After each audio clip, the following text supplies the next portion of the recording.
Matthieu, chapitre 5.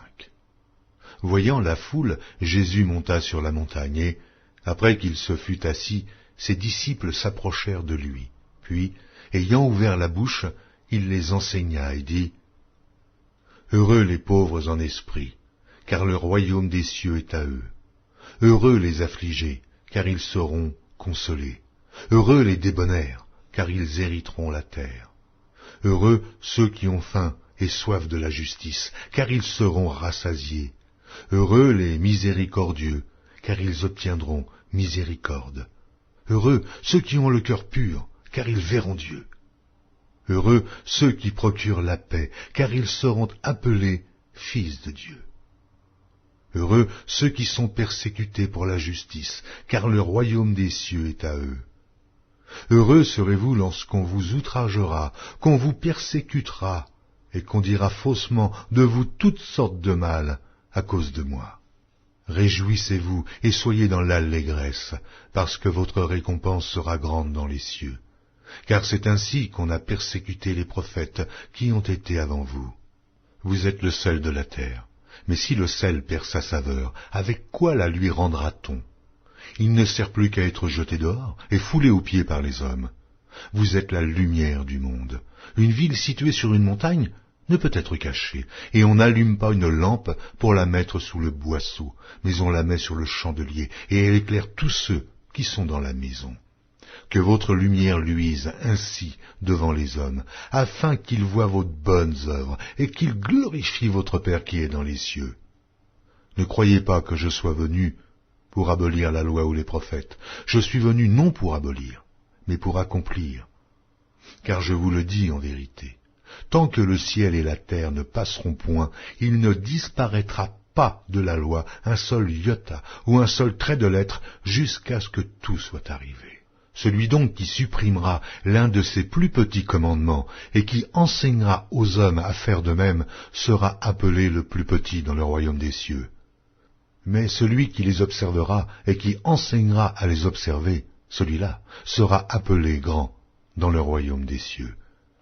Car je vous le dis, si votre justice ne surpasse celle des scribes et des pharisiens, vous n'entrerez point dans le royaume des cieux. Vous avez entendu qu'il a été dit aux anciens, « Tu ne tueras point ». Celui qui tuera mérite d'être puni par les juges. Mais moi, je vous dis que quiconque se met en colère contre son frère mérite d'être puni par les juges. Que celui qui dira à son frère « Raka » mérite d'être puni par le Sanhédrin, et que celui qui lui dira « Insensé » mérite d'être puni par le feu de la Guéhenne. Si donc tu présentes ton offrande à l'autel, et que là, tu te souviennes que ton frère a quelque chose contre toi, laisse là ton offrande devant l'autel, et va d'abord te réconcilier avec ton frère, puis viens présenter ton offrande. Accorde-toi promptement avec ton adversaire, pendant que tu es en chemin avec lui, de peur qu'il ne te livre au juge, que le juge ne te livre à l'officier de justice, et que tu ne sois mis en prison. Je te le dis en vérité, tu ne sortiras pas de là que tu n'aies payé le dernier cadran. Vous avez appris qu'il a été dit, tu ne commettras point d'adultère. Mais moi, je vous dis que quiconque regarde une femme pour la convoiter a déjà commis un adultère avec elle dans son cœur. Si ton œil droit est pour toi une occasion de chute, arrache-le et jette-le loin de toi. Car il est avantageux pour toi qu'un seul de tes membres périsse, et que ton corps entier ne soit pas jeté dans la Guéhenne. Et si ta main droite est pour toi une occasion de chute, coupe-la et jette-la loin de toi, car il est avantageux pour toi qu'un seul de tes membres périsse, et que ton corps entier n'aille pas dans la Guéhenne. Il a été dit que celui qui répudie sa femme lui donne une lettre de divorce. Mais moi je vous dis que celui qui répudie sa femme, sauf pour cause d'infidélité, l'expose à devenir adultère, et que celui qui épouse une femme répudiée commet un adultère. Vous avez encore appris qu'il a été dit aux anciens, « Tu ne te parjureras point, mais tu t'acquitteras envers le Seigneur de ce que tu as déclaré par serment. » Mais moi, je vous dis de ne jurer aucunement, ni par le ciel, parce que c'est le trône de Dieu, ni par la terre, parce que c'est son marchepied, ni par Jérusalem, parce que c'est la ville du grand roi. Ne jure pas non plus par ta tête, car tu ne peux rendre blanc ou noir, un seul cheveu. Que votre parole soit oui, oui, non, non. Ce qu'on y ajoute vient du malin. Vous avez appris qu'il a été dit œil pour œil et dent pour dent. Mais moi je vous dis de ne pas résister aux méchants. Si quelqu'un te frappe sur la joue droite, présente-lui aussi l'autre. Si quelqu'un veut plaider contre toi et prendre ta tunique, laisse-lui encore ton manteau. Si quelqu'un te force à faire 1000, fais-en 2 avec lui.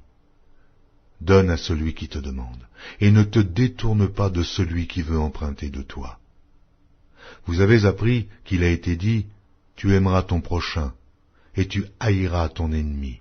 Mais moi, je vous dis, aimez vos ennemis, bénissez ceux qui vous maudissent, faites du bien à ceux qui vous haïssent, et priez pour ceux qui vous maltraitent et qui vous persécutent, afin que vous soyez fils de votre Père qui est dans les cieux, car il fait lever son soleil sur les méchants et sur les bons, et il fait pleuvoir sur les justes et sur les injustes.